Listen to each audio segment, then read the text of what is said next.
చిత్తూరు జిల్లా పుంగనూరు నియోజకవర్గ సదుం మండలంలోని ఎర్రరాత్రివారిపల్లెలో ఉద్రిక్త చోటు చేసుకుంది.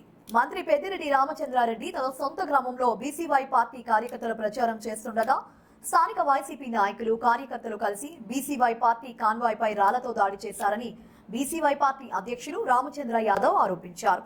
ఈ దాడిలో 10 వాహనాలపై రాళ్లు విసిరి ఆ తర్వాత వాహనాన్ని ధ్వంసం చేశారని ఈ సందర్భంగా రామచంద్ర యాదవ్ పేర్కొన్నారు. ఎస్ఐ ఒకరున్నారు, ఏం చేయగలరు సార్? వాళ్ళు 400-500 మంది ఉన్నారు. కొడతా ఉంటే వాళ్ళు ప్రదర్శిస్తుంటారు.